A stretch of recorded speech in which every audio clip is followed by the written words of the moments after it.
एक social media पे एक आशुतोष कुमार के व्यक्ति के द्वारा एक अभद्र टिप्पणी मेरे ऊपर, मेरे नाम के साथ सारिका कुमारी पासवान, मेरे नाम के साथ, और बड़ी ही आपत्तिजनक और अपमानजनक शब्दों का इस्तेमाल करते हुए एक दलित बेटी, एक दलित बहन, एक दलित माँ, एक दलित समाज की महिलाओं के प्रति जो इनकी सोच है, जो घृणित मानसिकता, वो उजागर करते हुए उसने लिखा कि साड़ी साया खोल करके वो मुझे सड़कों पे नंगा घुमाएगा। इतना ही नहीं, बात यहीं तक नहीं थमी।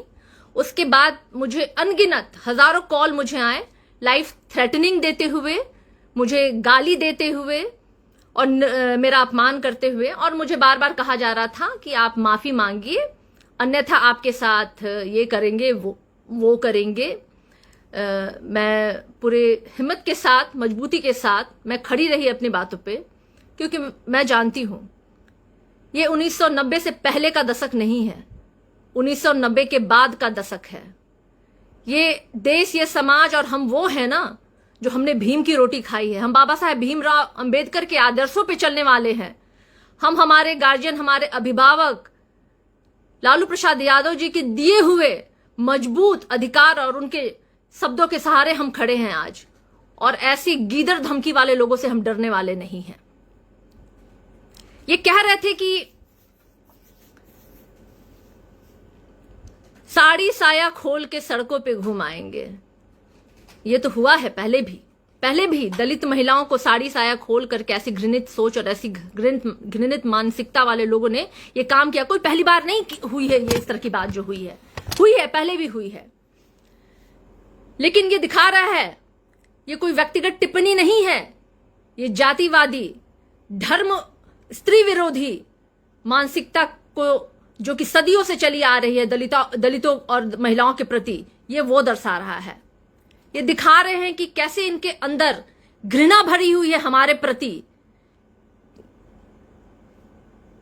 इस घृणा में ना सिर्फ एक जाति बोल रही है, बल्कि वो इतिहास भी है जो औरतों को सिर्फ एक शरीर मानता रहा है, और उन्हें जब मौका मिलता है ऐसे ही ये लोगों का अपमान, हम महिलाओं का अपमान, हम दलितों का अपमान ये करते आए हैं। लेकिन आशुतोष जी, आप ये सोच रहे थे अगर कि आपके फोन कॉल से, आपकी गीदड़ धमकियों से सारिका पासवान अगर डर जाएगी, तो आप भूल रहे हैं। मैंने कहा ना, 1990 का जमाना लद गया। जिस हम देश में रहते हैं, जिस समाज में रहते हैं, ये शिक्षित समाज है, ये अपने अधिकारों को जानता है, अपनी स्वतंत्रता को जानता है, हम अपनी मर्यादा को भी जानते हैं, और आपके जैसे लोगों को हम जवाब भी देना जानते हैं। आपकी भाषा में ही अगर हम देना शुरू कर दें तो समझिए आप कहां जगह पाइएगा। आपने बहुजन की बेटियों का अपमान किया है, आपने दलित बेटी का अपमान किया है, और आप कहते हैं, अभी थोड़ी देर पहले ही इन्होंने पुनः एक पोस्ट किया है जिसमें ये लिख रहे हैं कि किसी के द्वारा ये पोस्ट किया गया है। मजाक बना लिया है आपने, और आप सोचते हैं कि आपकी इन बातों पे मैं यकीन करूंगी और मैं आपको माफी दे दूंगी, आपके कहे गए शब्दों को मैं भूल जाऊंगी जो आपने लिखा है, जो सोशल मीडिया पे फ्लॉट कर रहा है। आप सोचते हैं कि आपको इतनी आसानी से माफी मिल जाएगी, तो ऐसा तो नहीं होगा। आपकी भाषा ये दर्शा रही है आपकी मानसिकता, आपकी सोच, जो सदियों से, जो हम दलितों ने, हम महिलाओं ने झेला है। और सबसे बड़ी बात है कि आज बिहार में डंके की चोट पे सोशल मीडिया पे आकर के एक दलित बेटी को साड़ी साया खोल करके नंगा घुमाने की धमकी एक टुच्चा सा व्यक्ति देता है, और हमारी प्रशासन चुप बैठी हुई है। चुप कैसे नहीं बैठेगी? कुछ दिन पहले तो एक बच्ची का बलात्कार हुआ, उसकी हत्या की गई, लेकिन कुछ नहीं हुआ। प्रतिदिन बच्चियों का बलात्कार और हत्या हो रहा है बिहार में, लेकिन हमारे मुखिया, हमारे प्रदेश के माननीय मुख्यमंत्री नीतीश कुमार जी और उनकी नाक के नीचे काम कर रही प्रशासन जो है ना, वो सुध नहीं लेती है। और यही कारण है कि आज ऐसे गुंडे और मवालियों का मनोबल इतना बढ़ गया है कि वो लाइव में आकर के धमकियां देते हैं। मैं तो एक बहुत सशक्त महिला हूं, मैं सशक्त महिला हूं, शिक्षित महिला हूं, अपने अधिकारों को जानती हूं, लड़ना जानती हूं, लेकिन उन महिलाओं का क्या, उन बच्चियों का क्या जो सशक्त नहीं है, जो अपने लिए लड़ नहीं पा रही हैं, जिनको दिन दहाड़े घर से उठाया जा रहा है, उनका बलात्कार किया जा रहा है, उनकी हत्या की जा रही है, उन गरीब दलित बहुजन की बेटियों के लिए कौन लड़ेगा, कौन बोलेगा? माननीय मुख्यमंत्री जी, मैं शर्म के साथ कहना चाहती हूं कि मैं ऐसे प्रदेश में ऐसे हमारे मुखिया हैं जिनके नाक के नीचे बहुजन और दलित की बेटियों को और बहनों को खुलेआम ऐसी धमकियां मिलती हैं और प्रशासन और सत्ता जो है वो चुप बैठी हुई है। ये बात सिर्फ मुझ पर नहीं है, ये हर उस महिला, हर उस दलित बहुजन महिला पे सवाल बनता है, ये जो खुल करके जीना चाहती है, जो स्वतंत्र माहौल में जीना चाहती है, वो बेटी, वो बहन, वो मां, लेकिन ऐसे लुच्चे, ऐसे टुच्चों की वजह से भय में है, डर में है।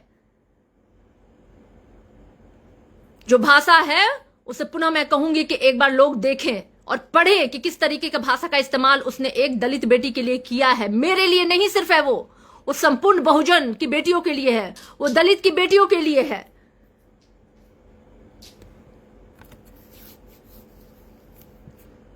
जो लोग कहते हैं कि साड़ी साया खोल करके नंगा घुमाएंगे, उन्हें सुन लेना चाहिए।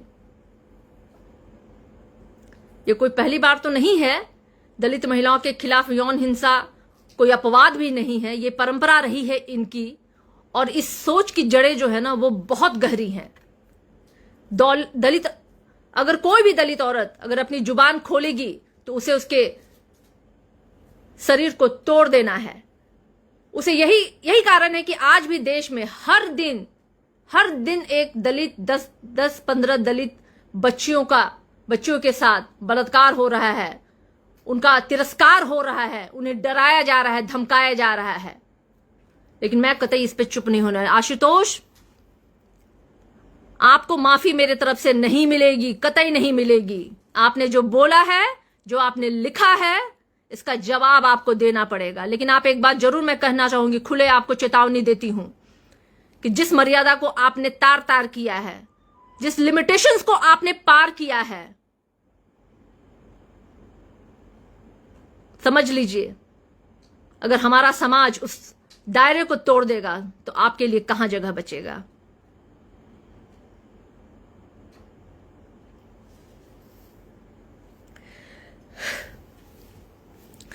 साथ ही साथ मैं अपने तमाम भाइयों का, जिन्होंने मुझे इतना समर्थन दिया, वो हर समाज के लोग थे। मैं ये नहीं कहूंगी कि सिर्फ एक समाज के लोग थे, बल्कि हर समाज के लोगों ने मेरे साथ खड़े रहे। वो इस पल में उन्होंने मेरी हौसला अफजाई की, मुझे समर्थन दिया, मुझे हिम्मत दी। इसके लिए मेरे तमाम समर्थकों को, मेरे साथ खड़े हुए लोगों को धन्यवाद तहे दिल से। बाकी की कार्रवाई कल होगी निश्चित रूप से, क्योंकि मैं इसे माफ नहीं कर सकती हूं। ये सवाल सिर्फ अगर मेरा होता तो शायद मैं माफ भी कर दी होती, लेकिन ये सवाल बहुजन की हर एक बेटी, दलित की हर एक बेटी के साथ जुड़ा हुआ है। ये सवाल उस मानसिकता का है, उन मनुवादी सोच वाले लोगों का है, उस मनुस्मृति के कानून को मानने वाले लोगों का है, जो महिलाओं को एक तिरस्कार का एक वस्तु समझते हैं। इसलिए कतई मैं आपको माफ नहीं करूंगी।